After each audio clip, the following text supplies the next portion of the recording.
Drama serial मेरी बहुओं की आने वाली एपिसोड में आप देखने जा रहे हैं कि महानूर कहती है शाहवीर से कि तुम ईमान को तलाक क्यों नहीं दे देते। तुम्हारे माँ बाप मुझे उस वक्त तक कबूल नहीं करेंगे जब तक ईमान तुम्हारे निकाह में रहेगी।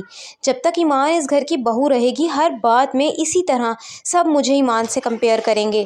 तुम उसे तलाक देकर फारिग क्यों नहीं कर देते। तो ये सुनते साथ ही शाहवीर कहता है कि वो दिन भी ज़रूर आएगा मगर अभी नहीं।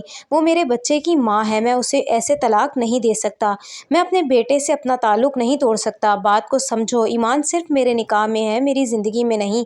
तो ये सुनते साथ ही महानूर कहती है कि मुझे तो लगता है कि तुम ईमान को अपनी ज़िंदगी से निकालना ही नहीं चाहते, इसीलिए ये सब बातें बनाते रहते हो।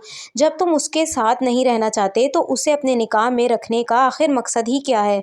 तो ये सुनते साथ ही शाहवीर कहता है कि मैंने तुम्हारे लिए इतना कुछ किया और तुम मेरे खुलूस पर शक कर रही हो। क्या हो गया है तुम्हें। अगर ईमान में मुझे ज़रा सी भी दिलचस्पी होती तो मैं सबसे लड़ झगड़ कर सबके खिलाफ जाकर आखिर क्यों तुमसे शादी करता, क्यों अपने माँ बाप को इतना नाराज़ करता। तो ये सुनते साथ ही महानूर कहती है कि मुझे ये सब नहीं पता। मैं बस इतना जानती हूँ कि इस घर में मुझे कभी कोई दिल से कबूल नहीं करेगा जब तक वो ईमान इस घर की बहू रहेगी। तो ये सुनते साथ ही शाहवीर कहता है कि देखो, ये घर तुम्हारा भी है, इस घर की बहू हो तुम। कोशिश करो सबका दिल जीतने की, अम्मी अब्बू का ख्याल रखो, किचन की जिम्मेदारियाँ लो ताकि इस घर के सब लोग तुम्हारी अच्छाइयों से मुतासिर हों, तुम्हें पसंद करें, सबके दिल में अपनी जगह बनाओ। तो ये सुनते साथ ही महानूर कहती है कि किसी गलत फहमी में मत रहना, मैं ये सब हरगिज़ नहीं करूँगी।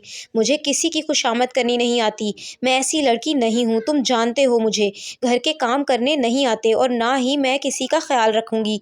तो ये सुनते साथ ही शाहवीर कहता है कि क्या हो गया है महानूर, ये घर तुम्हारा अपना है और मैं भी तो तुम्हारी अम्मी का ख्याल रखता हूँ ना, उन्हें अपनी माँ की जगह देता हूँ। तो इसी तरह मेरे माँ बाप भी तो तुम्हारी जिम्मेदारी हैं, तुम्हें उनका ख्याल रखने में आखिर मसला क्या है।